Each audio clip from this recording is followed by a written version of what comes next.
Bismillahirrahmanirrahim. Assalamualaikum warahmatullahi wabarakatuh. Baik, saya di sini dengan Ulhafi Yusuf dengan NPM 240 10 192. Baik, saya di sini akan menjelaskan terkait tentang ilmu pendidikan Islam. Baik, teman-teman, di sini ilmu pendidikan Islam adalah ilmu yang dimana didasarkan kepada hukum-hukum Islam.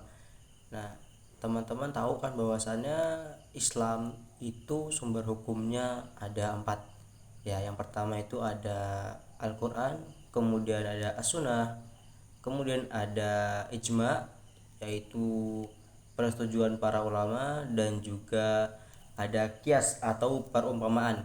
Nah, tapi dalam ilmu pendidikan Islam hanya dipakai 2 saja, yaitu Al-Quran dan As-Sunnah. Maksudnya apa? Yang dimana ilmu ini menjelaskan bahwasannya pendidikan itu harus didasarkan kepada As-Sunnah dan juga Al-Quran. Yang dimana di sini supaya anak-anak mampu memahami dan juga mengamalkan pendidikan yang didasarkan kepada Al-Quran dan juga hadis. Nah, di sini banyak banget teman-teman keutamaannya, yang dimana kalau teman-teman tahu ya, sebagai kita umat Islam itu jikalau kita mengamalkan ilmu ataupun mencari ilmu, terutama ilmu Islam ataupun ilmu umum, maka itu kita akan mendapatkan derajat ataupun kenaikan pangkat ibaratnya kalau kita bahas tentang militer. Nah, di sini dijelaskan dalam surat Al-Mujadilah ayat 11 yang mungkin teman-teman bisa cari sendiri ya. Nah, di sini ini disclaimer dulu teman-teman, bahwasannya zaman sekarang itu sudah banyak banget perbedaan antara ilmu pendidikan Islam dan juga ilmu umum. Ya, yang dimana jikalau saya sendiri melihat ternyata ilmu umum dan juga ilmu pendidikan Islam itu malah dibedakan. Seharusnya ilmu umum dan juga ilmu pendidikan Islam itu harus disamaratakan ataupun disatukan, yang dimana semua ilmu, entah itu ilmu umum maupun ilmu Islam, itu merupakan sama-sama untuk mendapatkan ridho Allah Subhanahu wa taala. Tapi di sini banyak banget sekolah-sekolah itu malah memisahkan, yang dimana kita ketahui sendiri ilmu-ilmu itu ada MTK, fisika, kimia, geografi, dan juga ilmu umum lainnya. Sedangkan ilmu Islam itu ada yang namanya akidah, akhlak, Al-Quran, hadis, dan juga masih banyak lagi yang dimana itu berhubungan dengan Islam.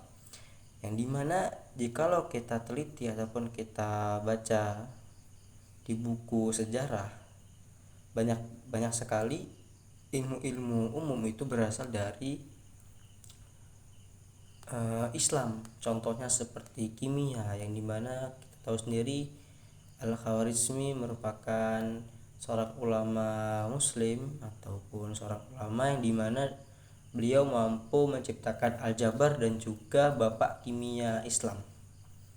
Dan juga tidak hanya menciptakan rumus-rumus kimia, tapi juga di sini menciptakan angka 0, yang dimana jikalau dalam komputer tidak ada angka 0, maka komputer itu tidak akan bisa berfungsi dengan sempurna ya. Karena di sini seharusnya ilmu umum dan juga ilmu Islam itu disamaratakan ataupun disatukan. Entah itu di sekolah umum negeri ataupun sekolah swasta, itu sudah banyak terjadi. Nah, di sini teman-teman, ilmu pendidikan Islam itu tidak hanya mengajarkan bahwasannya untuk kita bisa mencari ilmu kemudian kita aplikasikan, tapi juga kita harus bisa mengetahui bahwasannya segala aspek ilmu pengetahuan itu berasal dari Allah Subhanahu wa taala, yang dimana banyak sekali ya seorang ulama ataupun dosen, guru itu seharusnya dapat mengajarkan ilmu-ilmu Islam, yang dimana mengantarkan kita kepada surganya Allah Subhanahu wa taala.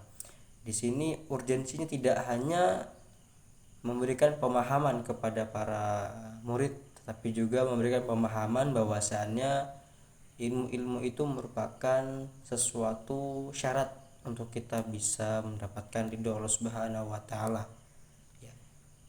Jadi ilmu pendidikan Islam itu sangat penting karena di sini dapat membentuk kepribadian menjadi seorang muslim sejati dan juga mampu memahami aspek-aspek Islam secara menyeluruh. Jadi kita tidak hanya diberikan pengetahuan umum, tapi juga diberikan pemahaman yang sangat mendalam terkait dengan pemahaman Islam.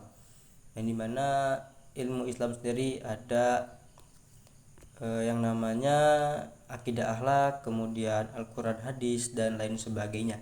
Jadi di sini saya hanya menyampaikan bahwasanya jangan sampai ilmu-ilmu hukum ataupun ilmu-ilmu umum itu dibedakan ataupun dipisahkan. Seharusnya ilmu umum dan juga ilmu pendidikan Islam itu seharusnya disamaratakan, karena itu sama-sama mengantarkan ridho ataupun mendapatkan ridho Allah Subhanahu wa taala. Baik, itu saja dari saya, kurang lebihnya saya mohon maaf. Saya akhiri, wassalamualaikum warahmatullahi wabarakatuh.